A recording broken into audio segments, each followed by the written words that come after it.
Welcome to the Conscious Eating Summit. I'm your host, Dr. Nancy Kroll. I'm super excited to have with me today Mira Dessy. Mira is the ingredient guru, a board-certified holistic health practitioner who teaches how to navigate the grocery store's mammoth packaged food stock to decipher confusing food labels, understand the relationships of food additives to poor health, and to find real food.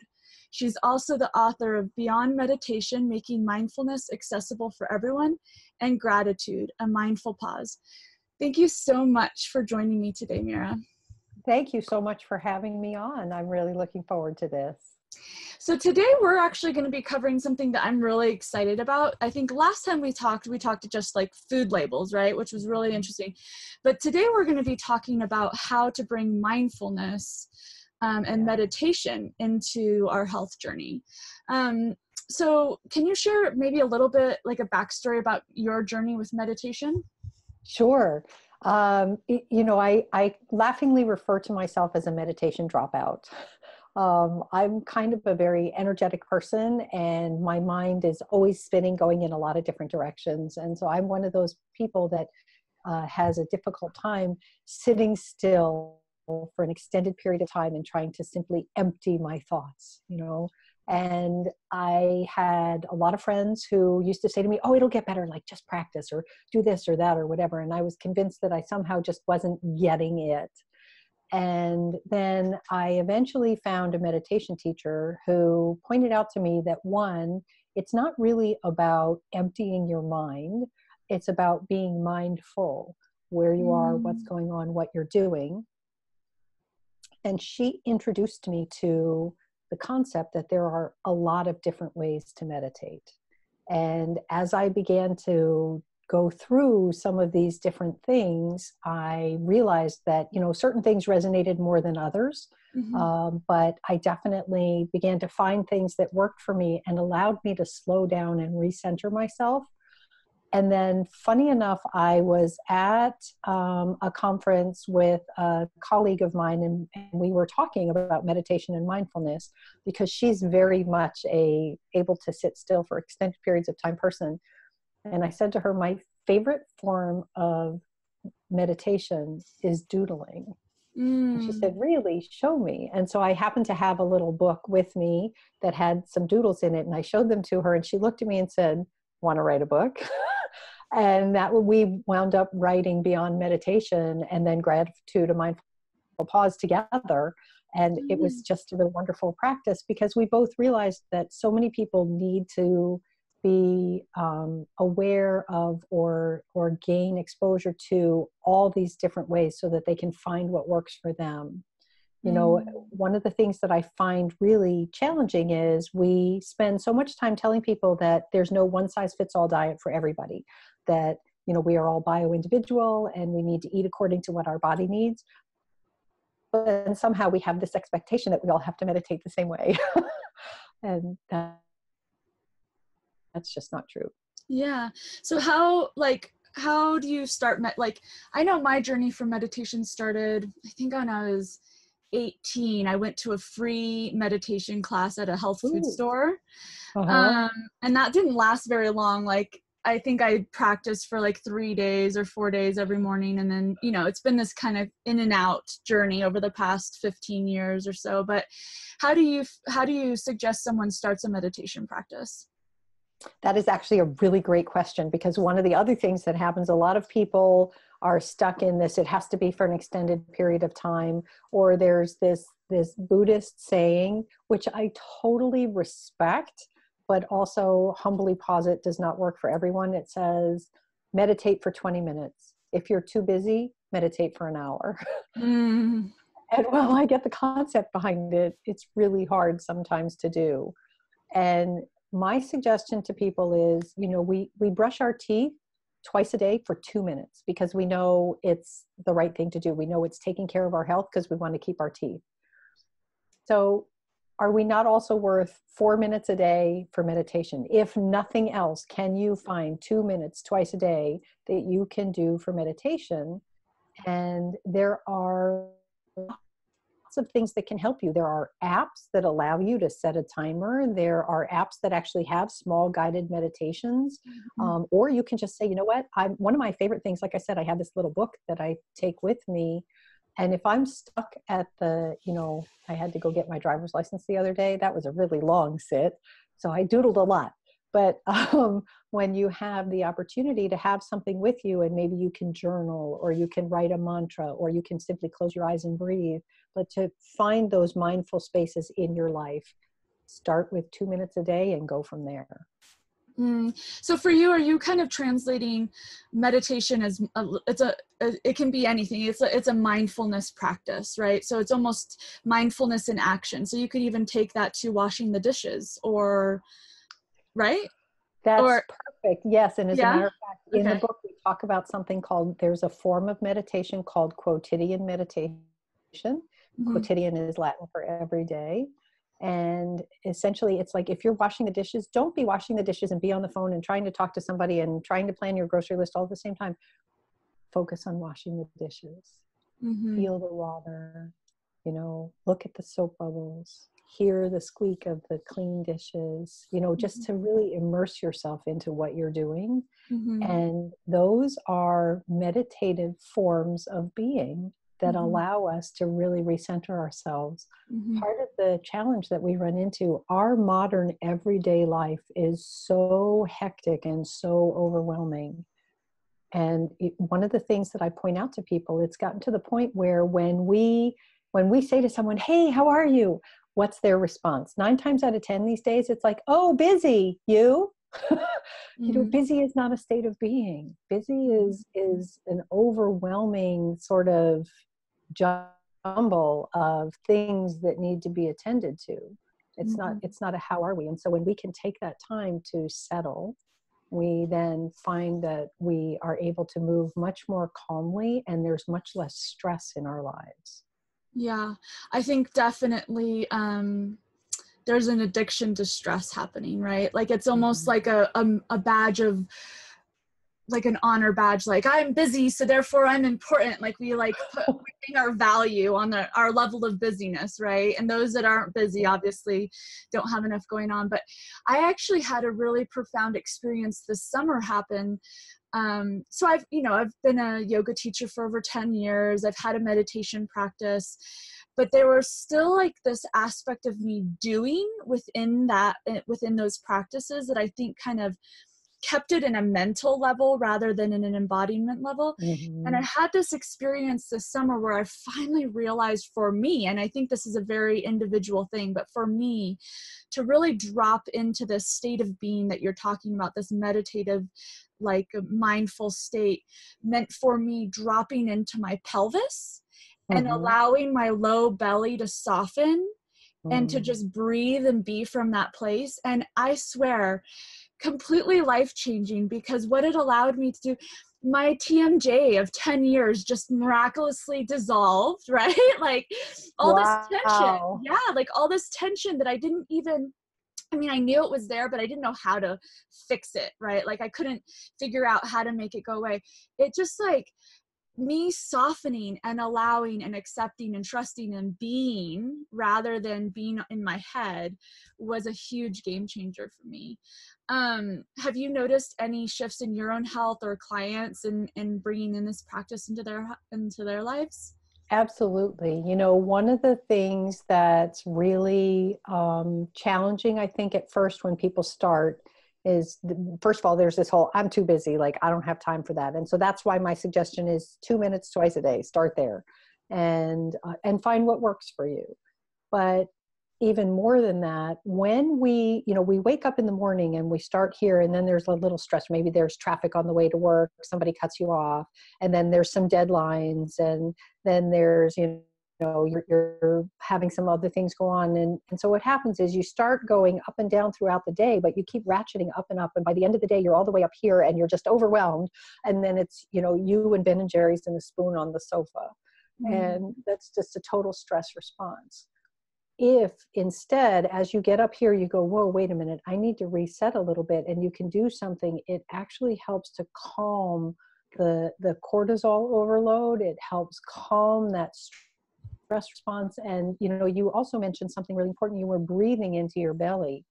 Most of us, when we're very stressed, we start breathing up here. Mm-hmm. And yet our lungs go all the way down, just below our ribs. And so, well, to that point on our ribs. But when we are breathing in our belly, biologically, what happens is our diaphragm pulls down, and that pulls our lungs down, and we're oxygenating more.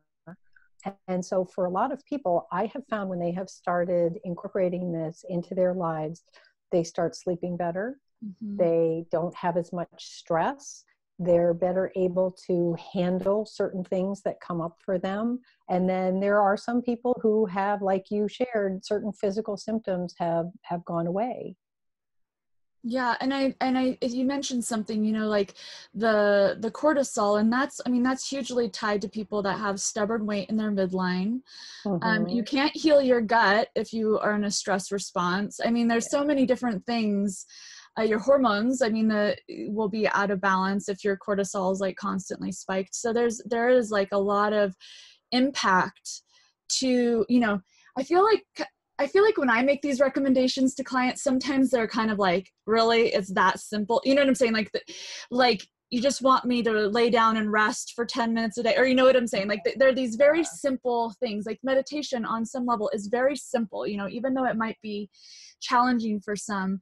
It's hard to see sometimes, like, how could that be like, how could that be so impactful? But in reality, it is huge, right? Just like getting sunlight and fresh water. Us being in a chronic state of stress is, I think they say like stress is like one of the biggest causes of major disease these days, and not very many people are actually doing anything about it. Well, and it also touches on something that's really important. We have essentially two different nervous systems, as you know. So we have our sympathetic nervous system, which is, you and me, awake, ready, fight or flight if needed, active and aware. And then we have our parasympathetic nervous system, which is our rest and restore and repair. And first of all, we need to be in the parasympathetic in order to digest properly. And so if you're always on this high stress level, sympathetic nervous system load, then your body's not digesting well. That adds to gut function issues, and you're not getting the most out of your nutrients and everything else. When you can shift to the parasympathetic, then the body can calm down and restore and then nourish itself as well. And so that winds up leading to other health supporting things, when we're getting good nutrient quality from our food, when our gut is in good shape, the rest of our system falls in line. Yeah. And you had mentioned, you were making the recommendation twice a day for 2 minutes, which, hello, who doesn't have 4 minutes a day, right? One of my favorite apps, I don't know if you're familiar with it, but it's called One Giant Mind. Have you tried? Oh, no, I haven't heard of that one. Yeah, that one's really good. It's about, it's a bit longer. I think it's about 10 or 15 minutes, the meditation, but it's somewhat guided. There's a mantra and stuff, but it makes it pretty easy. Is there any apps that you really like? Yeah, I have a couple that I like a lot. One is Insight Timer, which is a fabulous free app. And one of the things that I love about it is with Insight Timer, you can pick how much time you have. And their smallest time segment is 1 to 5 minutes. Oh, that's and nice. You can choose that, and then you just go through, and they have all these different ones, and you can bookmark your favorites, and you can bookmark your favorite, people. They also have where you can set a timer and simply listen to music or sound or whatever. So they give you some options. The other favorite one that I have, and this is for people who are a little bit more visual, is the Calm app. And that one has, it's got some sleep stories and stuff in it, which is great also, but it has a lot of visual things. So you can be looking at a mountain scene or listening to rain in a forest, and there's, images, a crackling fire, all of these different things. So the Calm app does have a free version, and a few things are unlocked in that. If you want the rest of it, you do have to pay, I think it's like $12 a month. So those are two really good options for people. And do you find, like, have you experienced that people that say, like, for those of the viewers that might be saying, well, meditation's not for me, you know, do you find that maybe the app is the first place to start than just kind of sitting and not knowing what to do? Honestly, for a lot of people who say, well, I don't know if it's for me, I do suggest that they start with my book, Beyond Mm. Meditation. And the reason for that is there are dozens of different types of meditation listed in the book, lots Oh, of nice. examples. The last half of the book is actually a workbook, and it's got some exercises and some worksheets in it. And so surely you can find something that's in there, you know, so there's, and the book is actually 8.5 by 11. It was deliberately made that size so that the worksheets could be copied and be full pages, so that you could use Mm. them. You know, if you decide that you like the highs and lows exercise, you can do that. If you decide that you like the, 10 thoughts a day, you can do that. 5 things, that one. So you can just write them down and do those and find something that works for you. Like I said, one of my favorite forms of meditation, although it's certainly not the only one that I do, is Mm. doodling. Mm. And I find that, there are a lot of people who go, well, I don't doodle, but I do coloring books. That's awesome, because the truth of the matter is it's really hard to be angry when you're coloring. It It's just true. is. Yeah. And so you just sit there, and whether you color inside the lines or out of the lines, or the sky is purple and the flower is pink, like, who cares? It's just about you finding that time in that space to let go, and your brain just kind of drifts, and you get some really quiet restorative time. That's nice. So, what is the free gift you have for our viewers? Yeah. So one of the things that happens for a lot of people, especially when we get caught up in the busy of everyday life, is we do this thing that I call spinning your wheels. And so I have a white paper called Stop Spinning Your Wheels, and I talk about what that symptom or syndrome is, and some really helpful supportive strategies on how to let some of that go, how to stop spinning your wheels. That's a powerful one. I feel like there's so many people out there that is, we call that in Oriental medicine rumination, and it's Yeah. actually typically a symptom. I'm excited to see what you have yours as, but it's typically a symptom of an imbalance in the earth element, which has to do with your digestion. So I'm curious. Oh, Yeah, that's awesome. So I have one more question for you. sure. Um, if you could give your younger self any advice, what would it be? Oh, if I could give my younger self any advice, it would be to learn to trust my instincts at a younger age. I Mm. think when I was in my, late teens and 20s, and possibly even into my early 30s, I somehow didn't have the confidence that when I thought something, I, I listened more to other people than to myself. Mm. And I think that tends to be a very typical thing when I work with younger people. They feel the same way, that there's somebody out there who's more expert than they are, and we are the experts on ourselves, and we need to listen to that little inner voice. I love that. I think that's super powerful. At the end of the day, we are, we have to take full responsibility for ourselves, right? Yeah, Absolutely, I love absolutely. that. Well, thank you so much for sharing all of that information. If everyone that wants to download the free white paper, what was the name of it I'm again? It's called Stop Spinning Your Stop Wheels. spinning your And wheels. what I'm Yeah. going to do is I'm going to send you a link so you can put it in the show notes. They'll be able to go straight to that Yeah. link, and there'll be a coupon there. I do sell it. There'll be a coupon there where they can get it for free. Oh, perfect. That's always good to know, because I always get emails later on, like, about the coupon. So the coupon will be there, and you It's guys on can the get it page. on the page. Yeah. So it's a hidden page. They won't know about it unless they get it from you. Okay. And there'll be a link below this video where you can get it, or you could, if you decide later on you want to get it, there'll be another link in the email where you found this video. So you can get it 2 different places. And where else can people find you if they want to connect? Sure, absolutely. So obviously I'm online at theingredientguru.com. And so I encourage people to join me there. I'm also on Instagram at theingredientguru.com, Facebook, The Ingredient Guru. And then on Facebook, I also have a free group for consumers that is called the Ingredient Guru Support Group. And I give out all kinds of tips and information about meditation, mindfulness, healthy eating, label reading, all that kind of stuff. So they're welcome to join me there as well. And then is your book, the Beyond Meditation, is that one available on Amazon or on your website? Yes. So Beyond Meditation and Gratitude are both available on Amazon. Okay. So, yeah. And I'll include links for those as well down below and on the email. Okay. That sounds great. Well, thanks so much for having me on. This has been a lot of fun. All right. Thanks. Bye, everyone. Make sure you check in tomorrow for our next interview.